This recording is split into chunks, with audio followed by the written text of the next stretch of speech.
ഇറാനെതിരായ ആക്രമണത്തിൽ America ഇസ്രായേലിനൊപ്പം ചേരുമെന്ന റിപ്പോർട്ടുകൾക്കിടെ white ഹൌസിന് മുന്നിൽ പ്രതിഷേധം. യുദ്ധത്തിൽ അമേരിക്ക ഇടപെടരുതെന്നാണ് പ്രതിഷേധക്കാരുടെ ആവശ്യം. യുദ്ധത്തിൽ പങ്കുചേരുമോ എന്നതിൽ ട്രംപ് ഇതുവരെ വ്യക്തത വരുത്തിയിട്ടില്ല.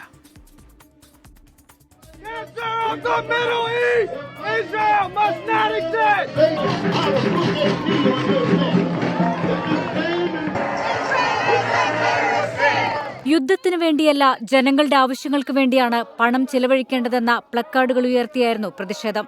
പലസ്തീൻ ഇറാൻ പതാകകൾ വീശിയും ഇസ്രായേലിന്റെ നടപടികളെ അപലപിച്ചും പ്രതിഷേധക്കാർ രംഗത്തെത്തി. ഇത് അവരുടെ യുദ്ധമാണ്, അതിൽ പങ്കുചേരേണ്ടതില്ലെന്നും പ്രതിഷേധക്കാർ പറഞ്ഞു. ഇറാനെ ആക്രമിക്കുന്നതിന് പ്രസിഡന്റ് ഡൊണാൾഡ് ട്രംപ് അനുമതി നൽകിയെന്നും എന്നാൽ അന്തിമോത്തരവ് ഇറക്കിയില്ലെന്നും അന്താരാഷ്ട്ര മാധ്യമങ്ങളുടെ റിപ്പോർട്ട് പുറത്തുവന്നതിന് പിന്നാലെയാണ് പ്രതിഷേധം. ട്രംപ് അനുയായികളായ ഭൂരിപക്ഷം പേർക്കും അമേരിക്ക യുദ്ധത്തിലിടപെടുന്നതിൽ താൽപര്യമില്ലെന്നാണ് അഭിപ്രായഫലം. നേരത്തെ US കോൺഗ്രസിന്റെ അനുമതിയില്ലാതെ ട്രംപ് യുദ്ധത്തിന്റെ ഭാഗമാകുന്നതിനെ റിപ്പബ്ലിക്കൻ കൗൺസിലർമാർ എതിർത്തിരുന്നു. മുതിർന്ന സെനറ്റർ ബേണി സാൻഡേഴ്സ് ട്രംപിനെ തടയുന്നതിന് ബിൽ അവതരിപ്പിച്ചിരുന്നു. യുദ്ധത്തിൽ അമേരിക്ക പങ്കുചേരുമെന്നതിൽ ട്രംപ് ഇതുവരെ വ്യക്തത വരുത്തിയിട്ടില്ല. ഇറാനെ ആക്രമിക്കുകയോ ആക്രമിക്കാതിരിക്കുകയോ ചെയ്യാമെന്നായിരുന്നു ട്രംപിന്റെ പ്രതികരണം.